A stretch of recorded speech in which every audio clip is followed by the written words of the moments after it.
প্রিয় ছাত্রছাত্রী, কেমন আছো তোমরা? সবাই ভালো আছো তো?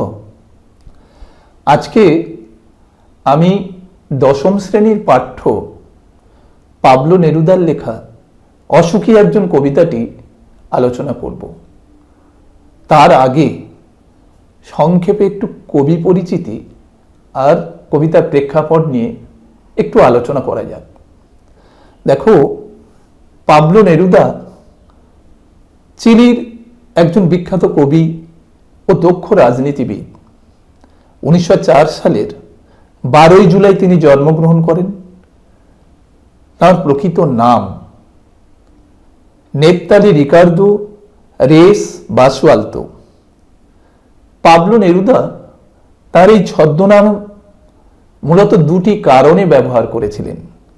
এক, সে যুগে জনপ্রিয় রীতি ছিল এই ছদ্মনাম ব্যবহার করা। সেই সময় অনেক কবি ব্যবহার করেছেন। আর দ্বিতীয় কারণ হলো, পাবলো নেরুদার পিতা চাইতেন না নেরুদা সাহিত্য চর্চা করুক। তাই পিতার ভয়ে, পিতার চোখের আড়াল করার জন্য তিনি ছদ্মনাম ব্যবহার করেই কবিতা লিখেছেন। তার উল্লেখযোগ্য কাব্যগুলি কি?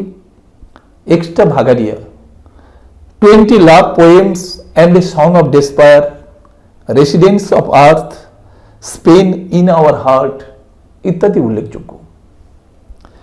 1927 সালে চিলি সরকার নেরুদাকে রাষ্ট্রদূত করে রেঙ্গুনে পাঠান। 1971 সালে নেরুদা নোবেল পুরস্কার লাভ করেন। নেরুদা ছিলেন আগাগোড়া কমিউনিস্ট মনোভাবাপন্ন মানুষ। তিনি চিলির কমিউনিস্ট পার্টিতে যোগ দেন এবং সেনেটর হিসেবে কাজ করেন দীর্ঘদিন। প্রেক্ষাপট, কবিতার প্রেক্ষাপটটা কি? 1936 সালে ফ্রাঙ্কোর নেতৃত্বে সামরিক বিদ্রোহ দেখা দিলে স্পেনে গৃহযুদ্ধ দেখা দেয় এবং সেই গৃহযুদ্ধে নেরুদাও তার কবিতার মাধ্যমে জড়িয়ে পড়েন সরাসরি। গার্সিয়া লোরকা স্পেনের একজন বিখ্যাত কবি ছিলেন। তিনি ফ্যাসিবাদের বিরুদ্ধে সাধারণ মানুষের পক্ষে তিনি কবিতা লিখেছিলেন, মানুষকে ঐক্যবদ্ধ করার চেষ্টা করেছিলেন। তার ফলে ফ্যাসিবাদের চক্রান্তে তাকে খুন হতে হয়। ব্যথিত হন পাবলো নেরুদা এবং তিনি এই ফ্যাসিবাদের বিরুদ্ধে মানুষের সংগ্রামের হাতিয়ার হিসেবে তিনি কবিতাকে অবলম্বন করেন এবং তিনি তার কলম দিয়ে এই অসুখী একজন কবিতাটি তিনি সৃষ্টি হয়। অসুখী একজন কবিতাটির মূল স্প্যানিশ ভাষায় লেখা। পাবলো নেরুদা রচিত এক্সট্রা ভাগারিয়া কাব্যের অন্তর্গত। কবিতাটির ইংরাজি অনুবাদ দ্য আনহ্যাপি ওয়ান, আর বাংলায় অনুবাদ করেন নবারুণ ভট্টাচার্য এবং এর নাম দেন অসুখী একজন। নবারুণ ভট্টাচার্যের অনুবাদ সাহিত্যের সংকলন বিদেশি ফুলে রক্তের ছিটে গ্রন্থে এই অসুখী একজন কবিতাটি স্থান পেয়েছে। এবার আসা যাক মূল কবিতায়। এবার কবিতাটা পড়া যাক। তোমরা তোমাদের পাঠ্য বাংলা বইটা একটু সামনে খুলে রাখো, তাহলে তোমাদের বুঝতে সুবিধা হবে। সারা কবিতায় আমরা দেখব যুদ্ধের বীভৎসতা, ধ্বংস, আর সাথে সাথে বেঁচে থাকার রসদ, প্রেমের আকুলতা। এই দুটি বিষয় কবিতায় যেন পরস্পর প্রতিদ্বন্দ্বী হয়ে উঠেছে। কে জিতবে, যুদ্ধ নাকি প্রেম? প্রথম স্তবকে কি বলেছেন কবি? আমি তাকে ছেড়ে দিলাম অপেক্ষায় দাঁড় করিয়ে রেখে দরজায়, আমি চলে গেলাম দূর দূরে। কবিতায় কথক তার প্রিয়তমাকে ছেড়ে চলে গেছেন, আর কথকের ফিরে আসার অপেক্ষায় দরজায় দাঁড়িয়ে থাকলেন তার প্রিয় মানুষটি বা তার প্রিয়তমা। কিন্তু কথক চলে যান দূর থেকে, বহু দূরে, এত দূরে চলে গেছেন সেখান থেকে আর হয়তো কখনো ফেরা সম্ভব নয়। তোমরা দেখো, এই দূরত্বটাই বোঝাতে এই দূর, দূরে এর মাঝে 3টে ডট ব্যবহার করেছেন কবি। শরৎচন্দ্র বলেছিলেন, বড় প্রেম শুধু কাছেই টানে না, ইহা দূরেও ঠেলিয়া ফেলে। এই বড় প্রেম অর্থাৎ সমাজ বিপ্লবের তাগিদে কবি কতককে তার প্রিয়তমার স্নেহাঞ্চল ছেড়ে চলে যেতে হয়েছে অনেক দূরে। সে জানত না আমি আর কখনো ফিরে আসব না। কথকের প্রিয়তমা জানতেও পারল না যে কথক আর কোনোদিন ফিরে আসবে না। আসলে বিপ্লব বা সমাজ পরিবর্তনের পথে হাঁটা সৈনিকদের জীবনের কোনো নিশ্চয়তা থাকে না। একটা কুকুর চলে গেল, হেঁটে গেল গির্জার এক নান, একটা সপ্তাহ আর একটা বছর কেটে গেল। কথক চলে গেছেন, সময় কিন্তু থেমে নেই, বা কাজ বন্ধ করে কথকের জন্য কেউ কিন্তু বসে নেই। অর্থাৎ সময় আর কর্মের প্রবাহমানতা বোঝাতে এই চিত্রকল্প দুটো ব্যবহার করা হয়েছে। আমরা কি দেখি বলতো?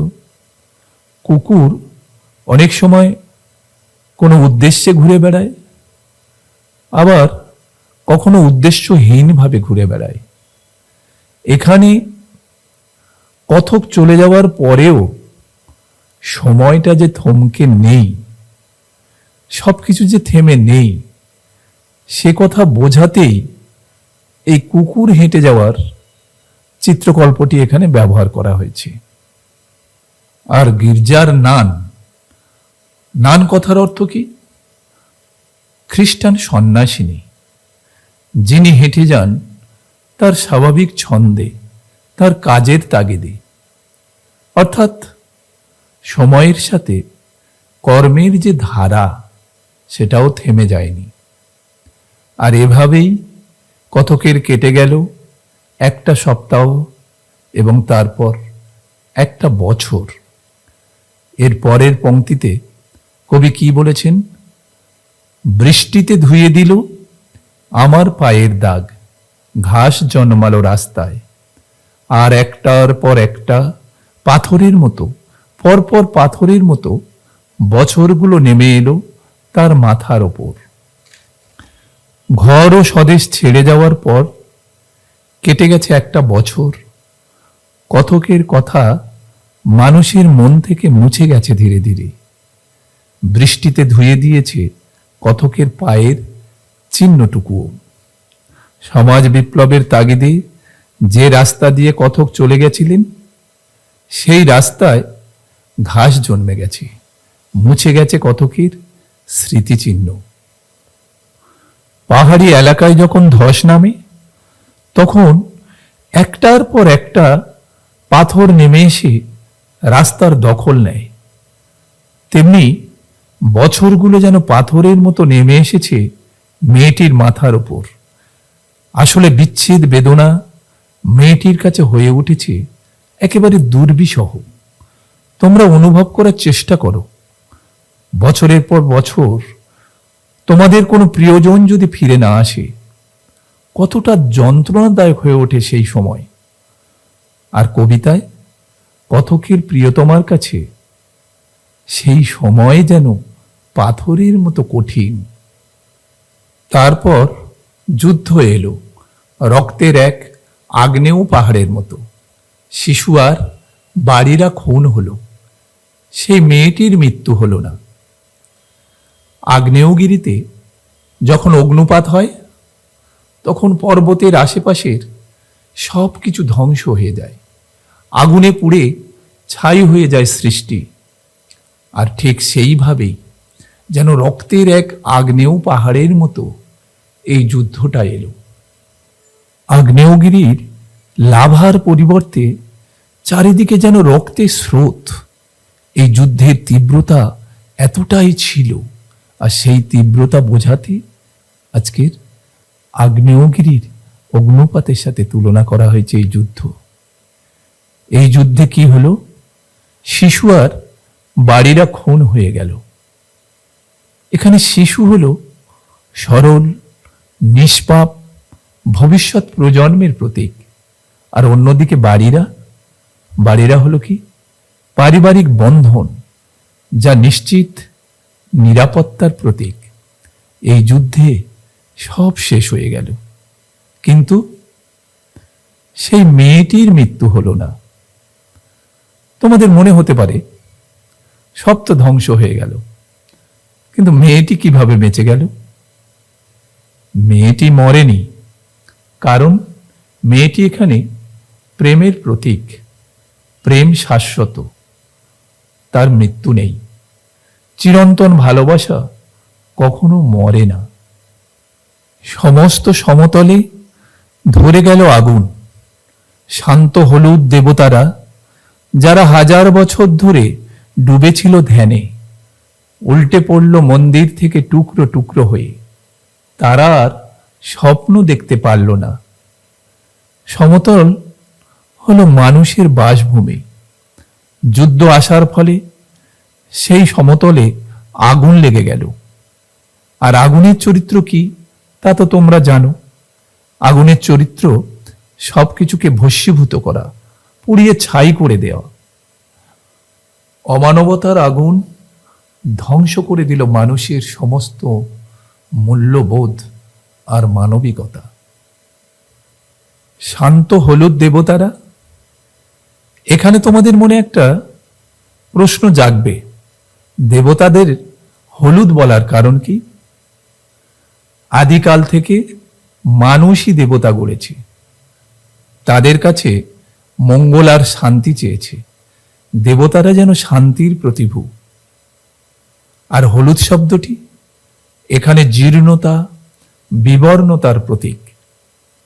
তোমরা দেখেছ, গাছের পাতা যখন ঝরে যায় তখন তার রং হলুদ হয়ে যায়। দেবতারাও যেন জীর্ণ, বিবর্ণ হয়ে পড়েছেন। 1000 বছর ধরে দেবতারা কেবলই নিশ্চুপ, নির্বাক ডুবেছিল যেন ধ্যানে। যুদ্ধের বীভৎস উল্লাসে তারা জাগেননি। মানুষকে বাঁচানোর কোনো তাগিদ তাদের মধ্যে নেই। তাই যুদ্ধ যেন মানুষের দেবতা বিশ্বাসে ফাটল ধরিয়ে দিয়েছে। আর সেই দেবতাদের পরিণতি কি হলো? উল্টে পড়ল মন্দির থেকে টুকরো টুকরো হয়ে। তারা আর স্বপ্ন দেখতে পারল না। আচ্ছা বলো তো, আমরা কখন দেবতাদের আশ্রয় গ্রহণ করি? আমরা যখন বিপদে পড়ি তখন আমরা দেবতাদের আশ্রয় গ্রহণ করি, কিন্তু সেই দেবতারা নিজেদেরকে রক্ষা করতে পারেনি। মানুষের অন্তরের বিশ্বাসী পাথরকে দেবতায় পরিণত করে। কিন্তু যুদ্ধের অভিঘাতে দেবতারা ছিটকে পড়েছেন মন্দির থেকে।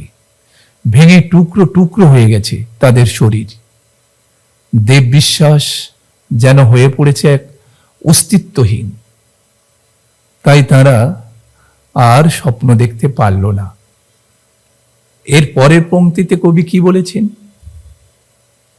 সেই মিষ্টি বাড়ি, সেই বারান্দা, যেখানে আমি ঝুলন্ত বিছানায় ঘুমিয়েছিলাম, গোলাপি গাছ, ছড়ানো করতলের মতো পাতা, চিমনি, প্রাচীন জলতরঙ্গ সব চূর্ণ হয়ে গেল, জ্বলে গেল আগুনে। শৈশব কৈশোরের স্মৃতি সবসময়ই মধুর, মিষ্টি, মানে খুব সুন্দর। কবিকথকের শৈশব যে বাড়িতে কেটেছিল, যাকে ছেড়ে তিনি বহু দূরে চলে যেতে বাধ্য হয়েছেন, স্মৃতি মাখানো সেই মিষ্টি বাড়িটির কথা কখনো তিনি ভুলতে পারেননি। ভুলতে পারেননি যেখানে ঝুলন্ত বিছানায় অর্থাৎ দোলনায় ঘুমোতেন। আর কি মনে পড়ছে তার? গোলাপি গাছ, কাছে ছিল গোলাপি গাছ, যার পাতা করতলের মতো ছড়ানো। এখানে গোলাপি গাছ মানে কিন্তু গোলাপ গাছ নয়, বলতে পারো এক ধরনের পাতাবাহারি গাছ, যার পাতাগুলো হাতের তালুর মতো ছড়ানো। এখানে এই গাছ যেন প্রকৃতির হৃদ্যতার প্রতীক। তার টান টান হাতের তালুর মতো পাতার ঝালর দিয়ে যেন কতকের শরীরে মনে স্নেহের পরশ বুলিয়ে দিত। চিমনি, চিমনিটা কি জিনিস? চিমনি হলো শীতপ্রধান দেশে বাড়িতে আগুন জ্বালানোর ব্যবস্থা থাকে, আর সেই আগুনের ধোঁয়া বের করার জন্য যে সরু নল থাকে সেটাকে চিমনি বলে। যদিও আমরা কলকারখানাতেও চিমনি দেখতে পারি। আর জলতরঙ্গ, জলতরঙ্গটা কি?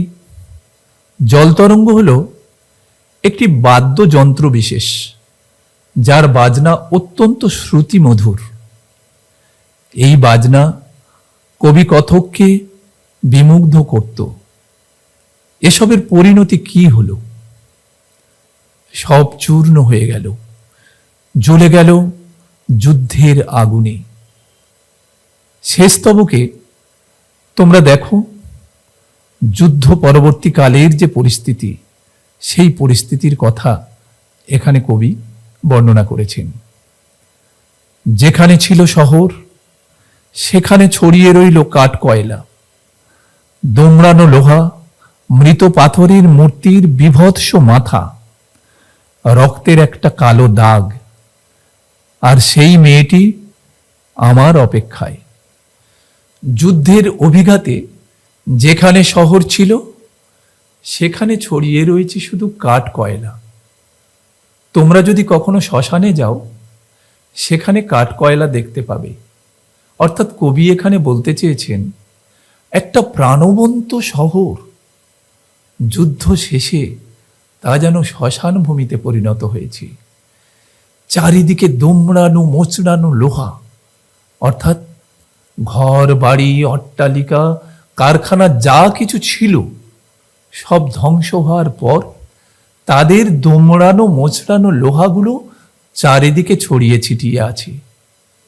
আর মৃত পাথরের মূর্তির মতো বিভৎস সব মাথা, অর্থাৎ শহরে যত স্থাপত্য ছিল তা সব ধ্বংস হয়ে গেছে, তাদের মাথাগুলো পড়ে রয়েছে। অথবা যুদ্ধের অভিঘাতে মৃত্যুবরণ করতে বাধ্য হয়েছেন অজস্র মানুষ, আর তাদের কাটা মুন্ডগুলো পাথরের মূর্তির বিভৎস মাথার মতো ছড়িয়ে আছে। রক্তের একটা কালো দাগ। রক্তের রং তো লাল হয়, কিন্তু আমরা দেখি তা যখন শুকিয়ে যায় কালচে হয়ে যায়। সাম্রাজ্যবাদী শক্তির আগ্রাসন ও মানবতার অবক্ষয়ের ইঙ্গিত বহন করছে এখানে এই রক্তের কালো দাগ। যুদ্ধের বিভৎসতা, এত রক্তপাত হয়েছে তা যেন শুকিয়ে শুকিয়ে কালো দাগ হয়ে গেছে, যেন মনুষ্যত্বের শ্মশান যাত্রা। রক্তের কালো দাগ যেন তার ইঙ্গিত বহন করছে। সেই মেয়েটি আমার অপেক্ষায়। যুদ্ধের আগুন দেবতাদেরকেও টুকরো টুকরো করে দিতে পারে, ঘর বাড়ি ধ্বংস করে দিতে পারে, শিশু নারী সবাইকে মেরে ফেলতে পারে। কিন্তু প্রেম যা শাশ্বত, চিরন্তন, তার কোনো বিনাশ নেই, তা অবিনশ্বর। মেয়েটির মনে ছিল আশা আর সত্যিকার ভালোবাসা, যা কখনো ধ্বংস হয় না। কোনো যুদ্ধের আগুন এই প্রেম ভালোবাসাকে কখনো ধ্বংস করতে পারে না। আলোচনাটা এখানেই শেষ করলাম। তোমাদের কেমন লাগলো? তোমাদের যদি বুঝতে অসুবিধা হয়, কোনো প্রশ্ন থাকে, কোনো শব্দের মানে বা কোনো লাইনের মানে যদি বুঝতে অসুবিধা হয়, তোমরা অবশ্যই কমেন্ট করে আমাকে জানাবে। আমি পরবর্তী ভিডিওতে তোমাদের সব প্রশ্নের উত্তর দেব। তোমরা ভালো থেকো, ভালো করে পড়াশোনা করো, এগিয়ে যাও। আসছি।